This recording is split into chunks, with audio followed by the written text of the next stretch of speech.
다윗은 어리고 약했습니다. 그러나 그는 하나님을 의지하고 하나님께 신실했을 때에 골리앗을 이길 수 있었습니다.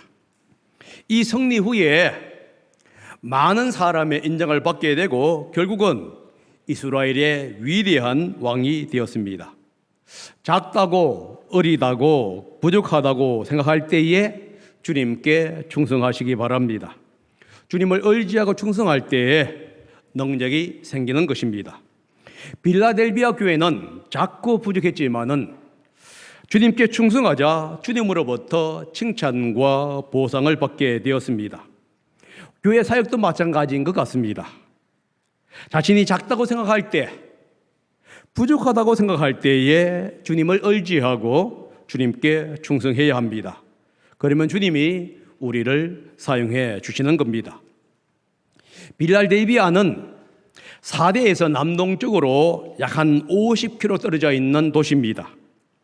드로아에서 시작하여서 동쪽으로 가는 주요 우편 도로가 이 빌라델비아를 거쳐서 지나가는데 그렇기 때문에 이 교통의 중심지가 되었습니다.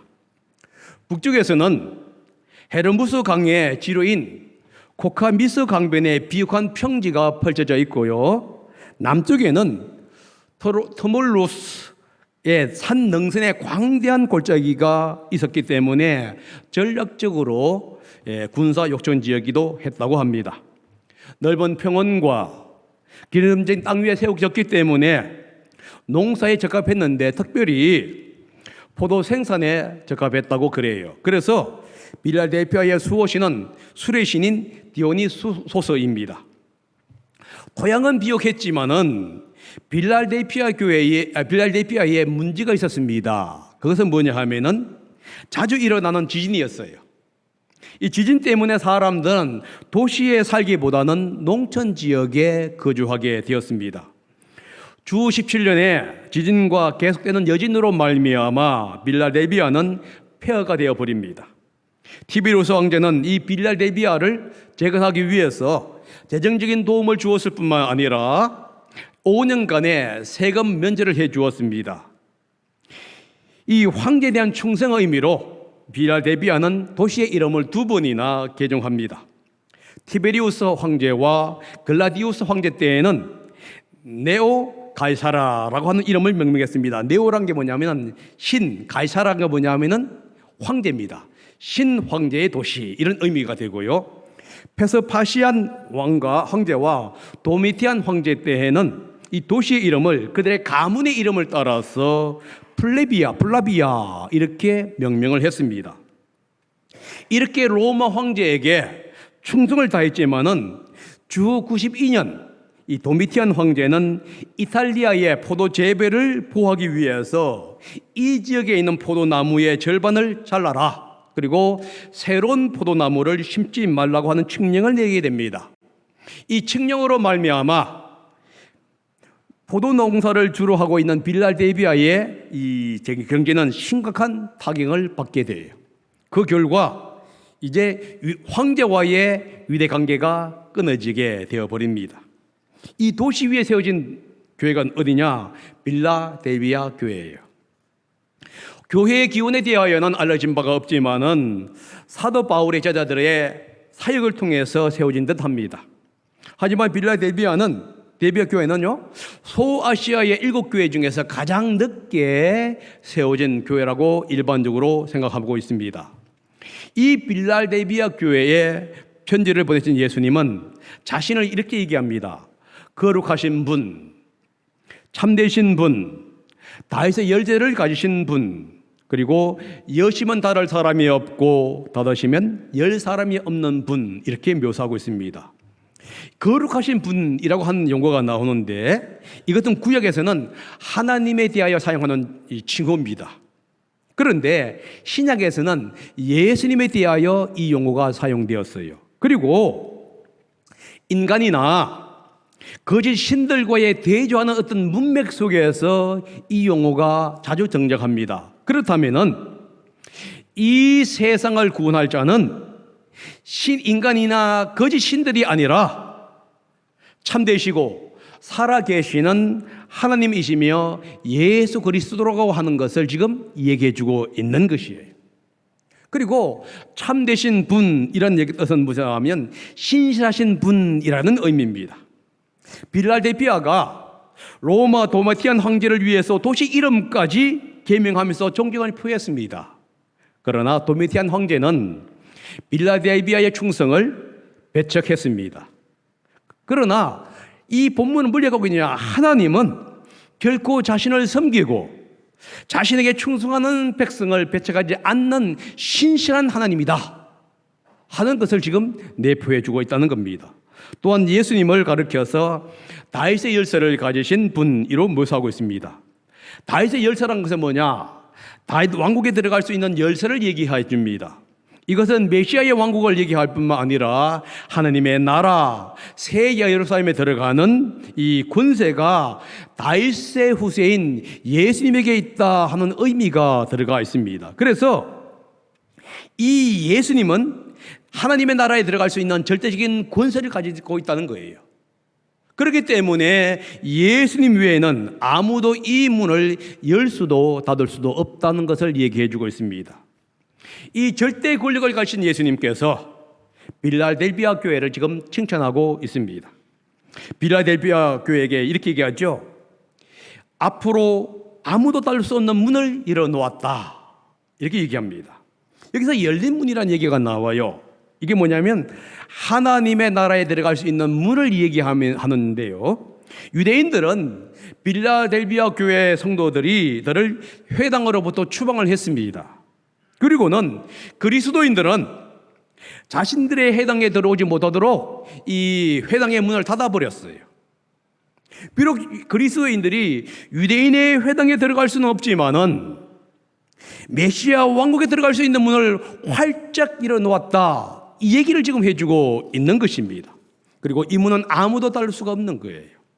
왜냐하면 절대 권력을 가지신 예수님께서 이 문을 열어놓았기 때문에 그렇습니다. 여러분, 대통령에 있는 청와대에 아무나 들어갈 수 있는 것은 아닙니다.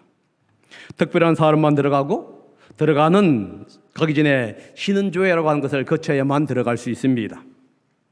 하나님 나라, 메시아의 나라도 마찬가지예요. 아무나 들어갈 수 있는 게 아니라 특별한 사람, 예수님을 믿는 사람만이 들어갈 수가 있다는 거예요. 예수님은 빌라델비아 성도들처럼 충성스러운 사람들에게 아무런 신은조회도 없이 하나님의 나라에 들어갈 수 있는 그 문을 활짝 열어놓았다, 이렇게 말씀하고 있습니다. 왜 예수님은 빌라델비아와 같은 교회에게 하나님의 문을 이렇게 열어놓았을까요?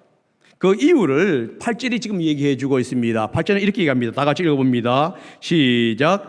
내가 심은 적으나 내 말을 지키며 내 이름을 모른다고 하지 않았다. 빌라델비아 교회는 힘이 작지만은 주님의 말씀을 지키고 주님의 이름을 부인하지 않았기 때문에 그래요. 여기서 힘이 작다, 적다 이런 용어가 나옵니다. 이게 뭐냐? 공동체의 규모나 숫자가 적었다 하는 의미가 될 수가 있어요. 혹은 사회적인 위치가 낮아지거나 아니면 이방 사회의 문화, 사회의 영향력이 미미한 것을 가리킬 때에도 사용할 수가 있습니다. 아마 숫자나 규모가 적다 보니까 사회에 미치는 영적 영향력이 제한될 가능성이 많습니다. 사실 빌라델비아 교회는 숫자며 재정적으로 그렇게 넉넉한 교회는 아니었다고 합니다. 규모가 작은 교회였고 가난한 교회였습니다. 그러다 보니까 지역 사회에 미치는 영향은 별로 없었다는 것이에요. 다른 소아시아 교회들처럼 여전히 그들도 핍박과 압제 속에서 살아갔습니다. 그런데도 그들은 말씀을 지키고 주님께 충성을 다했습니다. 그리스도를 부인하지 않았고 기독교 신앙을 포기하지 않았다는 거예요. 이것은 4대 교회와 아주 대조적입니다. 4대 교회는 지역사회에 영향력이 있었습니다. 교회 규모가 컸고요. 부유한 교회였어요. 그래서 이름만 대어도 알아먹을 수 있는 그런 교회였는데 그러나 하나님 앞에서는 온전하지 못한 죽은 교회라고 하는 명칭을 갖게 된 것이에요. 여러분, 하나님께 칭찬받는 것은 영향력이 크냐 적으냐에 따라서 결정되는 것은 아닙니다. 하나님께 칭찬받는 것은 교회 사이즈가 얼마나 되느냐 여기에 따라서 결정되는 것도 아니고요, 사회에서 서구관 성도들이 얼마나 많이 이 교회의 회원으로 있느냐 여기에 따라서 결정되는 것도 아니라는 거예요. 얼마나 신실했느냐, 얼마나 주님께 충성했느냐에 따라서 칭찬을 받느냐 그렇지 못하느냐가 결정됩니다. 사대교회와 빌라델비아 교회는 규모 면에서라든가 재정 면에서라든가 영향력 면에서 달랐습니다. 그러나 사대교회는 죽은 교회라고 하는 한 번도 칭찬이 없는 그런 교회가 되었고, 빌라델비아 교회는 여러분 읽어보시게 되면 책망이 없는 칭찬으로 가득 차 있는 교회가 되었다는 거예요. 적지만은 그리스도께 서로에게 충성을 다했을 때에 예수님으로부터 칭찬을 받게 되는데, 이 칭찬은 보상으로 이제 나타납니다. 예수님은 지금 4가지의 보상을 지금 얘기해 주고 있습니다. 첫째 보상은 뭐냐? 사탄의 무리인 유대인의 통제하는 권세를 갖게 된다는 것이에요. 19절입니다. 다 같이 한번 읽어봅니다. 시작. 보아라, 내가 사탄의 무리에 속한 자들을 내 손에 맡기겠다. 그들은 스스로 유대 사람이라고 하지만 사실은 그렇지 않고 거짓말을 하는 자들이다. 보아라, 내가 그들이 와서 내 앞에 꿇어 엎드리게 하고 내가 너를 사랑하였다는 것을 알게 하겠다. 믿지 않는 유대인들은 이 사탄의 무리에 속한 자들이다 이렇게 명명하고 있습니다. 이유가 뭐냐? 하나님의 백성을 핍박하고 메시아인 예수님을 배척했기 때문입니다. 유대인들은 하나님의 백성이라고 자처하는 그런 민족이에요. 그리고 이 메시아의 오심을 고대했던 민족들입니다. 그들은 외형적으로 인종적으로 유대 민족이었습니다. 그러나 내적으로는 그리스도를 부인하는 하나님의 대적 사탄과 협조하는 자들이었어요. 그래서 예수님은 뭐라고 하고 있느냐? 그들을 가리켜서 사탄의 무리 이렇게 말씀하고 있는 겁니다. 예수님은 이 사탄의 무리인 유대인들을 교회 앞에 궁극적으로 꿇어 엎드리게 하겠다고 얘기하고 있습니다. 이게 무슨 뜻이냐 하면은 이사야에 보게 되면은 하나님은 고통받고 핍박받는 이스라엘 민족들에게 이렇게 약속을 해요. 비록 지금은 너희들이 이방 세력에 의해서, 특별히 바벨론에 의해서 핍박을 받고 어려움 듣고 있지만은 마지막 때가 되게 되면은 이 이방 세력들이 너희 앞에 와서 무릎 꿇게 될 것이다 이렇게 말씀하셨습니다. 여러분, 이사야서 45장 14절을 한번 다 같이 읽어보면 이해할 수 있습니다. 시작. 주님께서 말씀하신다. 이집트가 수고하여 얻은 재물과 에디오피아가 장사하여 얻은 이익이 너에게로 넘어오고 키 큰 서바 사람들이 너에게로 건너와서 내 밑으로 들어와 너를 따를 것이며 사슬에 매여와서 내 앞에 엎드리고 너에게 기도하는 것처럼 이러기를, 과연 하나님께서 당신과 함께 계십니다. 그 밖에 다른 이가 없습니다. 다른 신은 없습니다. 할 것이다.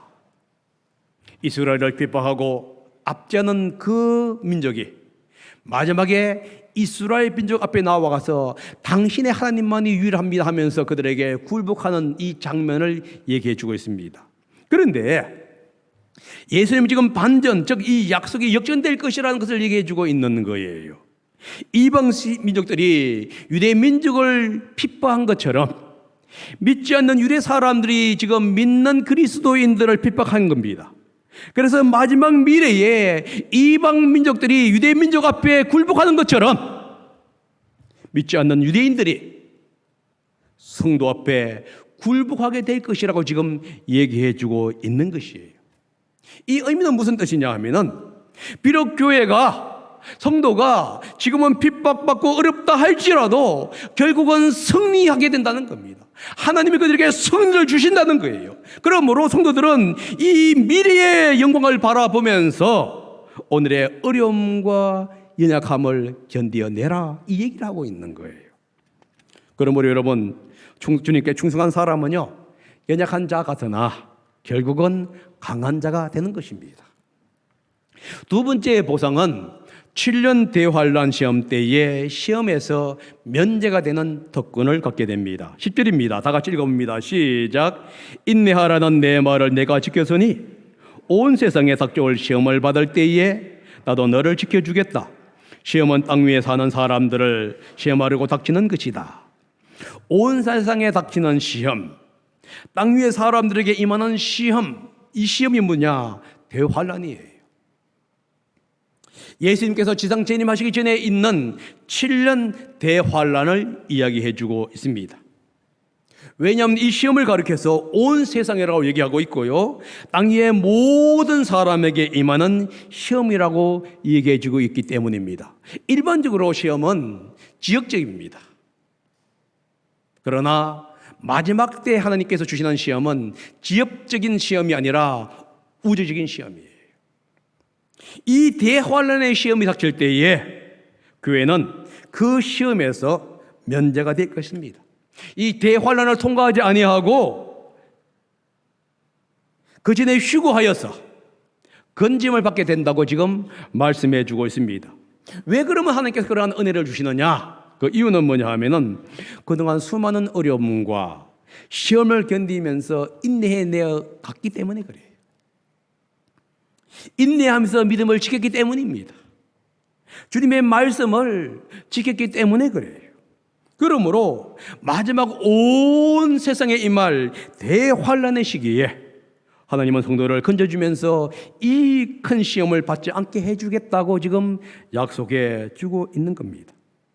이 약속은 빌라델피아와 같이 어려움 속에서 주님 앞에 인내하며 살아가고 하는 충성한 성도들에게 담비와 같은 약속인 거예요.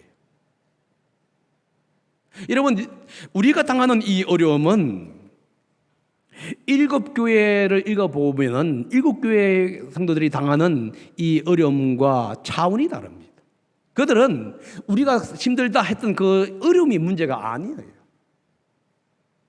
생계의 문제고 죽음과 관계 있는 문제입니다. 그러나 그들은 끊임없이 믿음의 삶을 살아간 거예요. 우리는 조금만 힘들면 힘들다 하는데, 여러분, 우리에게는 이게 통용이 되는 얘기인데, 우리의 어려움을 우리 어르신들에게 얘기하게 되면 그분들이 뭐라 그럴까요? 씩 웃겠지요? 씩 웃습니다.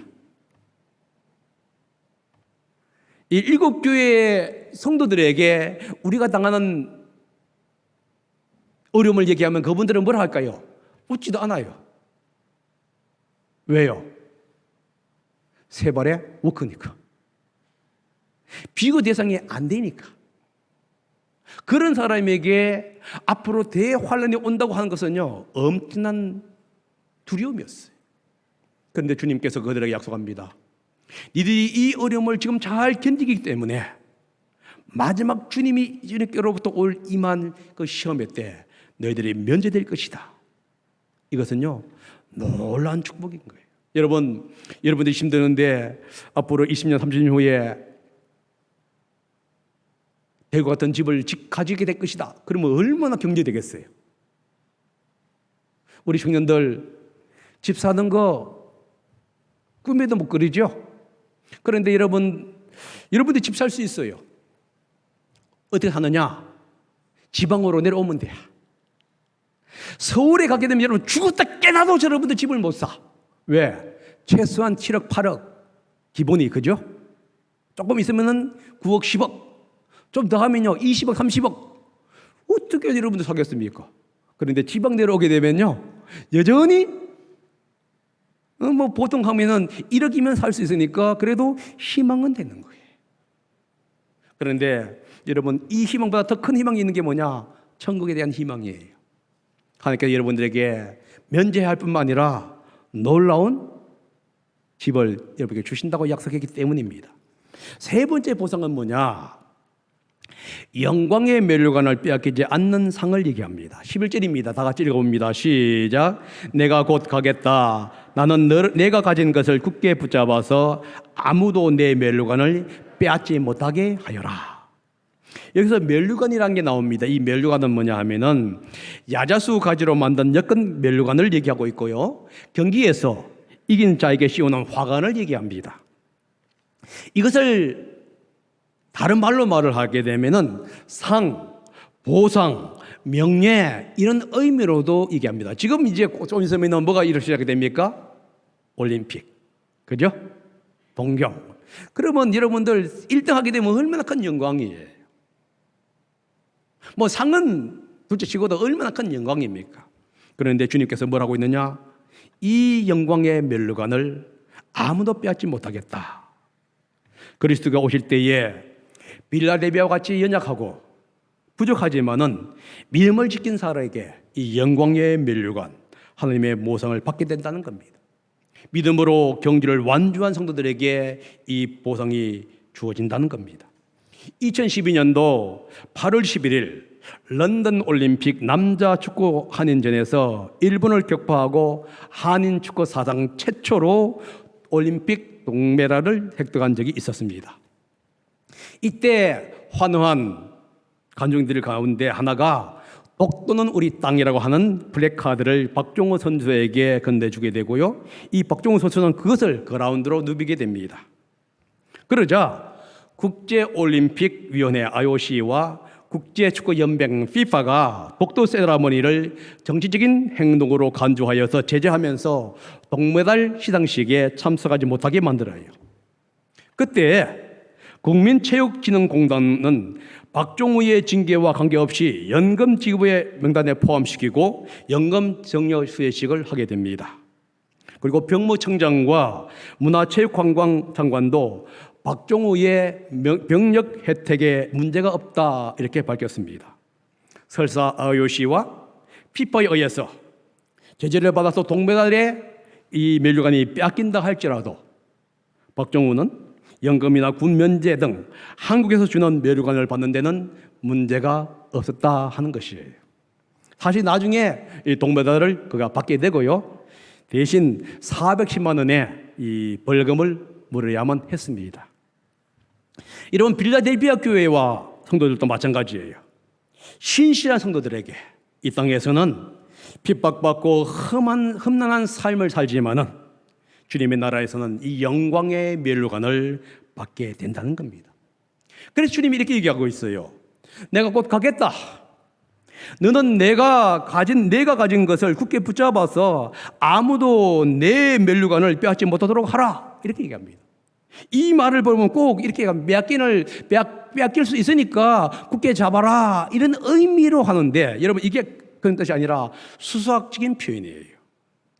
이게 무슨 뜻이 하면은 아무도 내가 받을 멸관을 빼앗지 못할 것이다 하는 것을 강조하기 위해서 사용하고 있는 표현입니다. 신실한 성도에게 주시는 하나님의 보상은 아무도 빼앗지 못하게 된다는 것이에요. 네 번째 보상은 하나님의 교회의 가장 귀한 일꾼이 되는 상입니다. 12절입니다. 다 같이 읽어봅니다. 시작. 이기는 사람은 내가 내 하나님의 성전에 기둥이 되게 하겠다. 그는 다시는 성전을 떠나지 않을 것이다. 나는 내 하나님의 이름과 내 하나님의 도시 곧 하늘에서 내 하나님께로부터 내려오는 새 예루살렘의 이름과 또 나의 새 이름을 그 사람의 몸에 써두겠다. 그래서 하나님의 성전이 이거 나오죠. 하나님의 성전, 이 교회를 얘기하든지 혹은 하나님의 백성에 대한 언어적인 표현으로 사용됩니다. 기둥은요, 건축물에서 주춧돌 위에 세우는 어떤 것을 얘기하는데 보통 이 보나 도리 따위를 받치는 큰 나무와 같은 이 구조물을 얘기할 때에 기둥이라고 합니다. 그러니까 하나님의 성전의 기둥이 된다는 얘기가 뭐냐 하면은 하나님의 나라의 귀한 일꾼이 된다 이런 뜻이잖아요. 바울은 야고보와 베드로와 요한을 보고 뭐라고 했느냐? 기둥이라고 표현했습니다. 그래서 기둥이 된다는 얘기가 뭐냐 하면은 가장 귀한 일꾼이 된다. 혹은 없어서는 안 될 핵심 요원이 된다 이런 의미입니다. 비록 빌라델비아 교회가 연약하고 영향력이 미개합니다. 규모가 작습니다. 그러나 하나님의 백성 가운데 하나님의 교회 가운데 중요한 역할을 하게 된다는 거예요. 사대교회는 아무런 쓸모가 없어 될지 모르지만은 이 연약한 빌라델비아 교회는 하나님의 교회에서 기둥이 되는 것이에요. 여러분, 성도들도 마찬가지예요. 여러분들이 비록 연약하고 약하다 할지라도, 가정적으로 어렵다 할지라도 주님께 신실하고 충성을 다할 때에 여러분들은 하나님의 교회에서 위대한 일꾼이 되는 거예요. 우리 교회도 마찬가지입니다. 신실하고 충성된 자에게 하나님은 보상해 주는 것입니다. 그런데 하나님께서 이렇게 얘기하고 있어요. 하나님의 특별한 위치, 기둥이 된다고 얘기하면서 이그 약속을 좀 더 명확히 얘기해 주고 있는 용어가 있는데, 그게 뭐냐? 이 기둥 위에 세 가지의 추가된 이름을 얘기해 주고 있습니다. 물론 이렇게 얘기하면 마지막에 보자면 그 사람의 몸에 써두겠다. 근데 이 사람의 몸이란 게 뭐냐면 기둥을 얘기하셨습니까? 그 사람이 그것이 기둥이 된다고 얘기했으니까 기둥에 써주겠다는 말도 동일해 합니다. 이 기둥에 세 가지 이름이 기록되어요. 그게 뭐냐? 첫 번째 이름은 하나님의 이름이고요, 두 번째는 새 예루살렘의 이름이고, 세 번째는 예수님의 이름입니다. 자, 그럼 하나님의 이름이라는 게 뭐지요? 하나님께 속했다, 하나님의 소유다 하는 의미가 들어가 있습니다. 구약시대 때 아론을 비롯해서 제사장의 이마에 여호와의 성기라고 하는 이 패를 달게 되었습니다. 여러분, 요한계시록을 읽어보다 보게 되면은 하나님의 백성은 이마에 인치심을 받게 되지만은 짐승을 따르는 백성은 이마에 짐승의 이름을 새기게 된다, 이렇게 얘기하고 있어요. 그렇다면 이 뭡니까? 이름에 새긴다는 얘기가 뭐죠? 이마에? 결국은 소유권이 된다는 것이에요. 하나님의 백성이냐 아니면 짐승의 백성이냐, 이런 의미가 되는 겁니다. 그래서 하나님의 이름이 새긴다, 하나님의 소유가 된다는 거예요. 두 번째, 하나님의 도시 새 예루살렘의 이름이 새겨진다. 이건 뭐냐면 하나님 나라의 시민권을 가지게 된다, 이런 의미예요.